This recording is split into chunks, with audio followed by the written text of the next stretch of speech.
dificilmente isso aconteceu. Eles fizeram essa história, inventaram essa história de queima de documentos para que os pesquisadores parassem de fuçar sobre esse caso. Mas Mas, como é que se sabe que foi um objeto que causou porque foi o que o João Prestes afirmou para o enfermeiro e para as testemunhas que viram ele depois, que atenderam ele, porque ele ainda estava vivo, né? E Uhum. enquanto vivo ele afirmou que foi um objeto que estava do lado de fora da casa que soltou um raio Uhum. no corpo dele.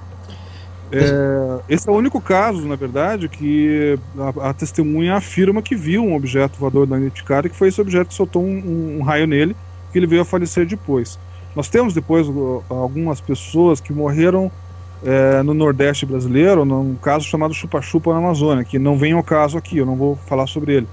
Mas também tiveram vítimas fatais, poucas, mas tiveram, que também levaram raios de objetos voadores não identificados, de luzes no caso. Uhum. Sim, nós tivemos aqui o ano passado o GVAERD, veio a Portugal ao abrigo do primeiro encontro internacional de ovniologia, e uma das palestras foi exatamente sobre o fenómeno do chupa-chupa e da Operação Prato, pelo que eu creio que em Portugal esse fenómeno é do conhecimento público, as pessoas já estão conscientes do que se passou. Mas, segundo creio, então, há outros casos que tu investigaste de mutilações humanas, é isso? Tem. Nuno, só para confirmar, o seu amigo está no ar ainda? estou aqui a Ok, ouvir com ok. atenção. Já agora aproveito só para esclarecer quaisquer pessoas que estejam a ouvir, que obviamente, como já devem ter percebido, isto trata de mutilações não necessariamente ligadas com a ovniologia. Trata-se sim de casos insólitos, mas à partida nós não sabemos. Obviamente podemos colocar como hipótese uma série de coisas e dependendo obviamente dos casos, mas não são casos necessariamente ligados à ovniologia. Obviamente qualquer pessoa que pudesse estar a ouvir isto provavelmente seria o que estaria à espera, mas estas mutilações podem ter origens diversas. Pronto, era só isso que eu queria esclarecer para quem pudesse ter essa dúvida. Mas continua, Ok. Carlos. Ok, bom, esse seria o primeiro caso, o caso de Araçariguama ou do caso João Prestes. Essa história que eu contei para vocês da amante dele foi uma informação que eu descobri, inclusive, na minha pesquisa, porque até então as pessoas não sabiam desse detalhe. O pessoal pensava que que ele tinha ido para a casa dele, e a casa dele, na verdade, fica num endereço diferente do qual ele foi encontrado. Eu consegui fazer um levantamento dos dados e dos detalhes, inclusive tive ajuda de uma jornalista que mora na região que também se interessava pela história. Hoje, se você for falar com qualquer parente dele, da cidade, esse caso repercutiu tanto a nível internacional, inclusive teve tanta gente de fora lá, que eles não aceitam falar sobre isso mais. A família se nega a conversar com qualquer pessoa sobre isso. Uma curiosidade com relação ainda a esse caso, antes de eu passar para outro, é que em torno de 80 entre 80 e 85, isso eu me recordo, só que eu não consegui encontrar ainda, estou pesquisando. Eu lembro que um grupo de cientistas vieram da França, especialmente para checar a ossada do João Prestes. Eles tiveram a autorização do governo brasileiro de exumar o corpo, de exumar, no caso, o esqueleto, né? Pegar algumas amostras e levar para a França para fazer análise, para tentar descobrir o que teria atingido o João Prestes. Só que esses resultados nunca retornaram para o Brasil, eles ficaram lá na França, seja quem for que fez. Eu estou tentando levantar qual seria o grupo de cientistas que esteve aqui para ver se cobro alguma informação a respeito. Então, esse seria o primeiro caso. O outro caso também que repercutiu a nível internacional, talvez algumas pessoas em Portugal conheçam, se chama caso Máscaras de Chumbo. Por que ele tem esse nome? São duas pessoas, em 17 de agosto de 66, eles foram encontrados mortos num morro chamado Morro do Vintém, né, no estado do Rio de Janeiro, próxima cidade do Rio de Janeiro também, na verdade na cidade de Niterói. Ele foi pesquisado pela dona Irene Granchi, que é aqui do Brasil, ela é uma italiana radicada no Brasil, pesquisadora bem conhecida, pelo falecido Aurélio Zaluar, também carioca, e também pelo Jacques Vallée, que esteve aqui em 86 fazendo o levantamento desse caso. Ele chegou a mencionar no livro dele, agora não vou lembrar o nome do livro, não me recordo agora qual o livro, mas tem um livro do Jacques Vallée que foi publicado aqui no É o Brasil. Confrontos. Confrontos, exatamente. Confrontos, ele chega a mencionar esse caso, só que ele não aprofundou muito, ele não chega a aprofundar em detalhes.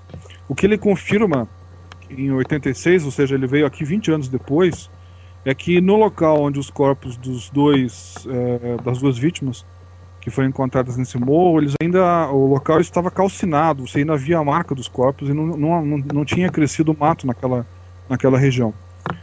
Cerca de 40 anos depois, ou seja, em 2006, eu estive no Rio de Janeiro pesquisando esse caso também, na verdade levantando, o caso já tinha sido pesquisado, fazendo esse levantamento para o meu livro, porque todos esses casos eles não foram publicados em livro, por isso que eu resolvi coletá-los e colocá-los em livro, para que eles fiquem mais imortalizados, para que não se esqueçam com o tempo. Mas, Carlos, peço desculpa, mas eu não percebi muito bem, portanto, esse caso, o que é que aconteceu? Eles foram encontrados mortos, mas em que condições?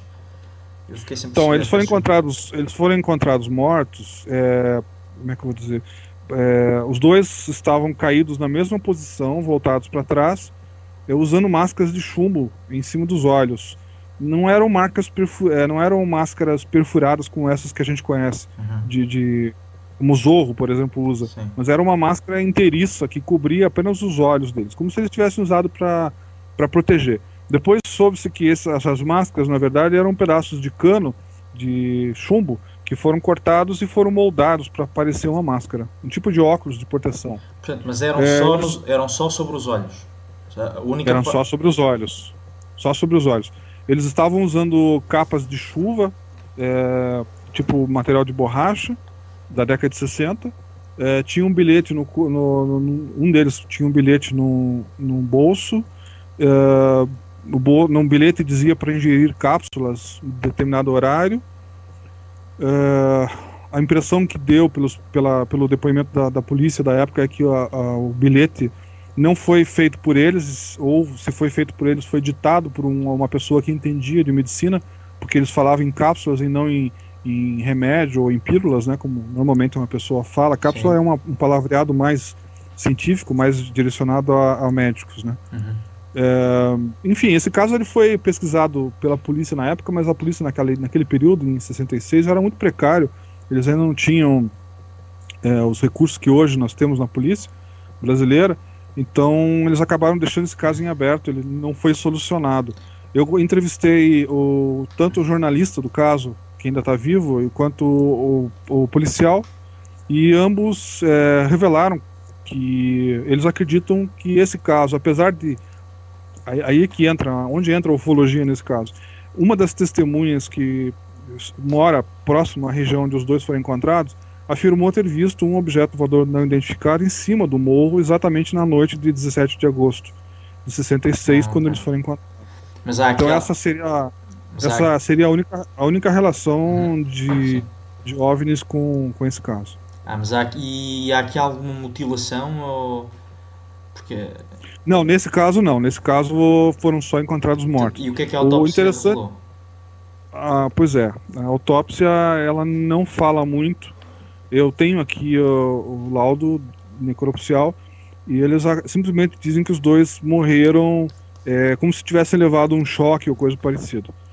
Eles estavam numa posição como se tivessem levado um raio de frente, né, realmente. E o interessante desse caso é que são outros dois casos que foram encontrados posteriormente. Na verdade, um deles ocorreu em 86, exatamente no mesmo mês, inclusive, que o Jacques Vallée esteve no Brasil.